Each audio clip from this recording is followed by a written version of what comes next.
Kaum muslimin rahimani wa rahimakumullah.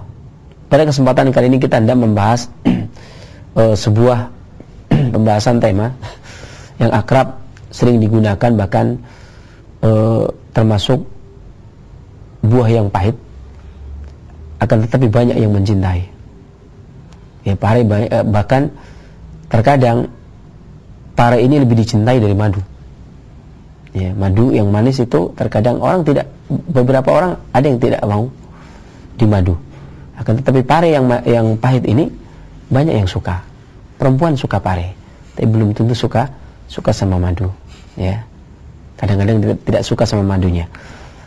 Tapi pare suka, banyak yang suka, karena banyak suka some ya. Pare yang memiliki nama Momordica caranta ini termasuk pohon tropis yang tumbuh di daerah tropis, dan kebetulan negeri kita juga negeri tropis, makanya tumbuh baik pare itu di negeri kita. Di mana pare ini hidup di dataran rendah, dapat ditemukan sebagai tumbuhan liar ataupun yang ditanam, dan dia disubur di mana-mana. Pare itu subur di mana-mana asal di daerah tropis. Dan pare ini itu dimanfaatkan banyak sekali. Manfaat pare ini dimanfaatkan dari beberapa sisi. Bisa dimanfaatkan dari buahnya, bisa dimanfaatkan dari bijinya, bisa dimanfaatkan dari bunganya, bisa juga dari daunnya, ya, atau sebatang-batangnya. Pare ini bisa dimanfaatkan.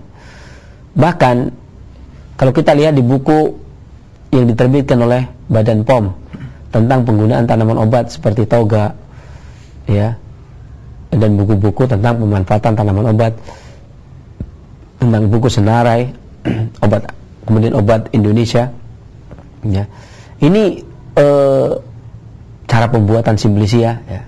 Ini di sana Simplicia itu adalah tanaman yang disiapkan untuk dijadikan obat, yang kemudian nanti diberi nama sendiri.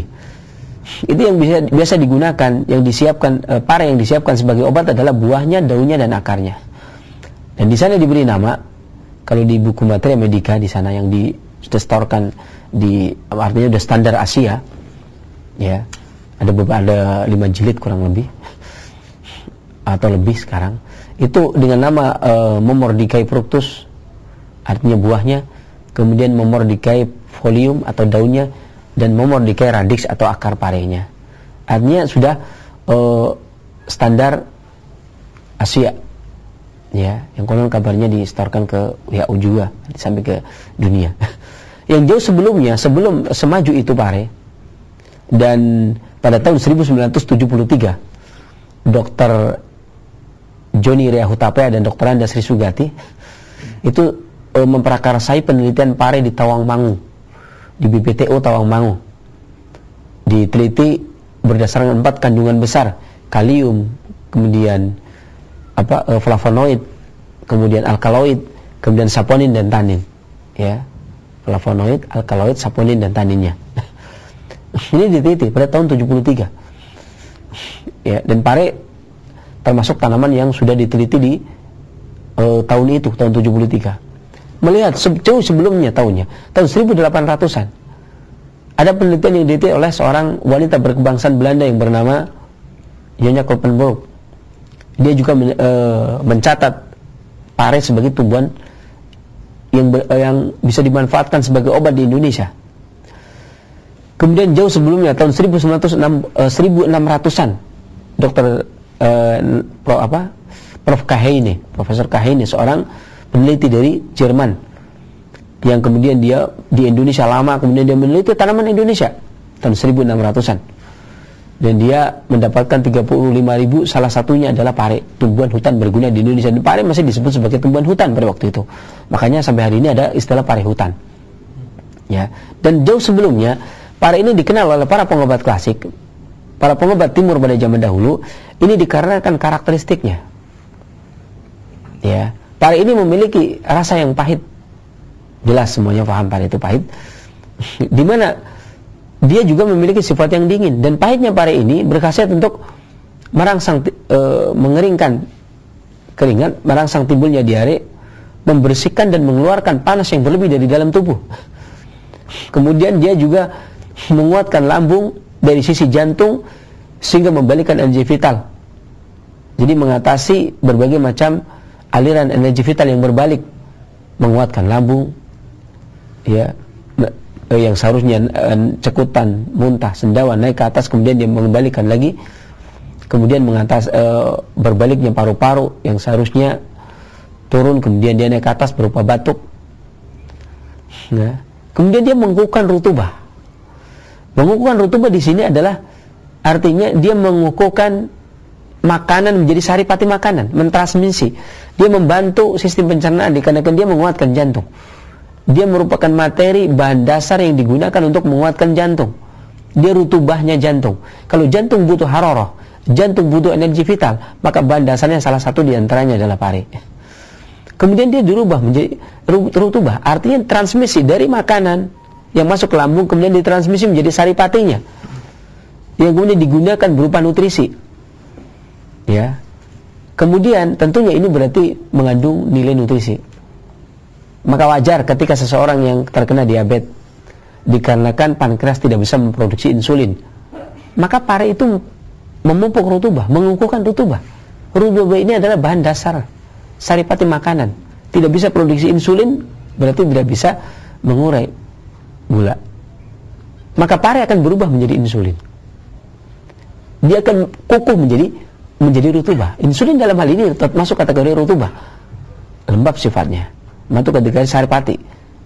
Darah termasuk hal itu juga. Ya, kemudian mengeringkan lembab, mengeringkan kelembapan. Ya, dan merangsang timbulnya diare, menghilangkan panas, kemudian memperlancar buang air besar. Ya, kemudian dia juga mengatasi gangguan-gangguan yang macet.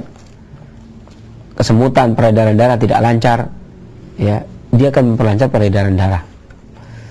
Kemudian dinginnya dia bermanfaat untuk membersihkan panas pada darah. Kemudian bermanfaat juga untuk memadamkan, menawarkan racun, panas yang beracun. Ya. Kemudian pare ini terkenal bagus digunakan untuk gangguan-gangguan jantung, gangguan-gangguan hati, kemudian paru-paru. Di mana paru-paru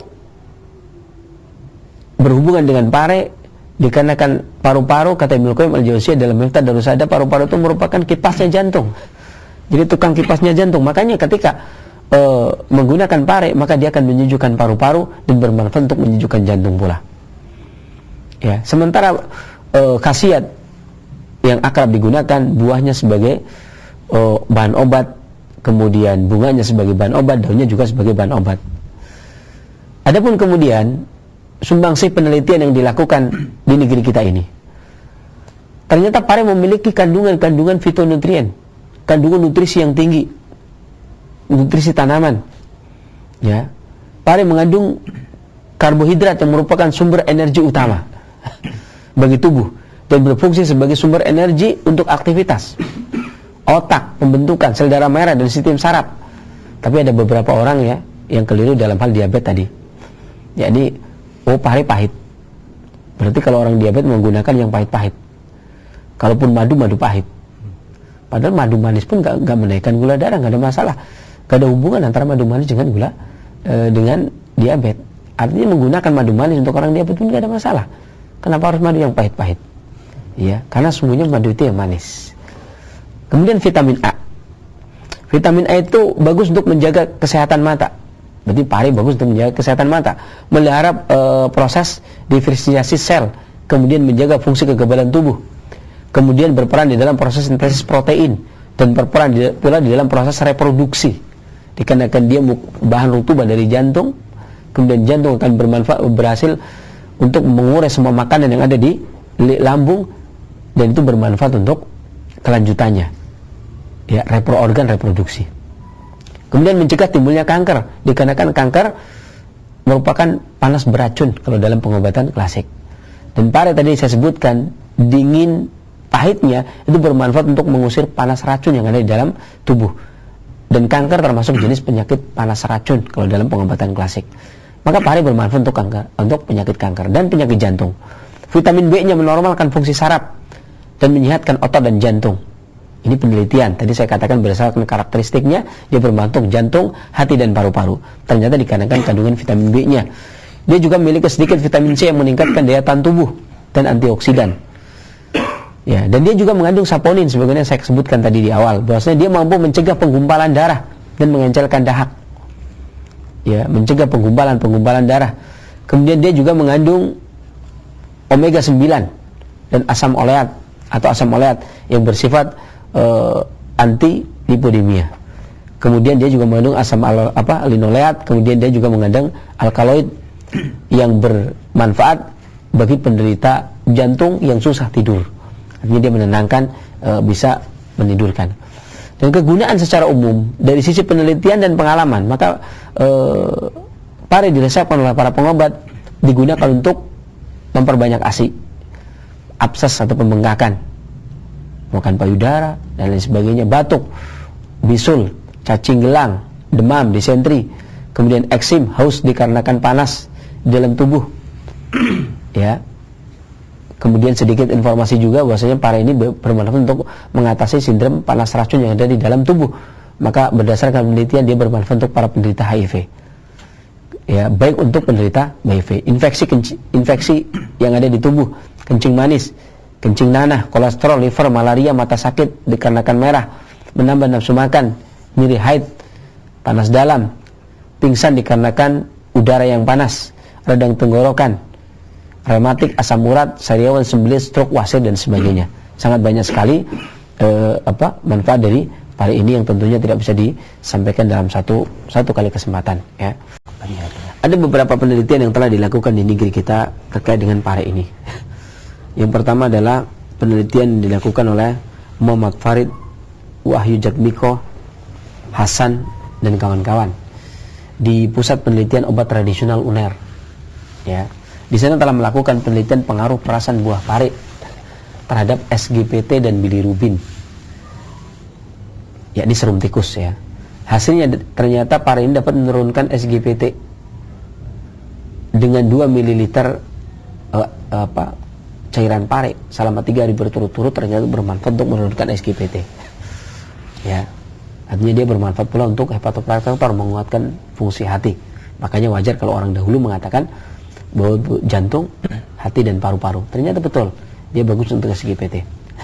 Kemudian di tahun 1985, termasuk bukan tahun yang baru ya, tahun lama, itu di jurusan farmasi FMIPA Universitas Hasanuddin, Lihawa Daud melakukan penelitian efek penurunan kadar glukosa atau gula dengan gula darah dengan air rebusan daun pare dan buah pare kepada kelinci sebagai hasil uji cobanya.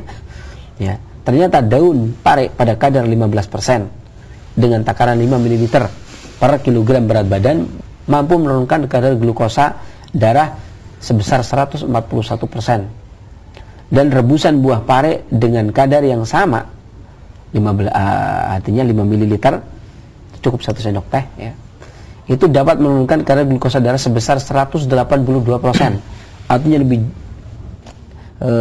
jauh lebih besar buahnya daripada daunnya untuk gula atau diabetes. Dan pada kadar 20%, rebusan daun pare dapat menurunkan 205% kadar gula darah. Sedangkan buahnya menurunkan 251%. Jadi buahnya selalu lebih unggul beberapa persen dibandingkan dengan daunnya. Kemudian di tahun setelahnya, ya tahun 1986,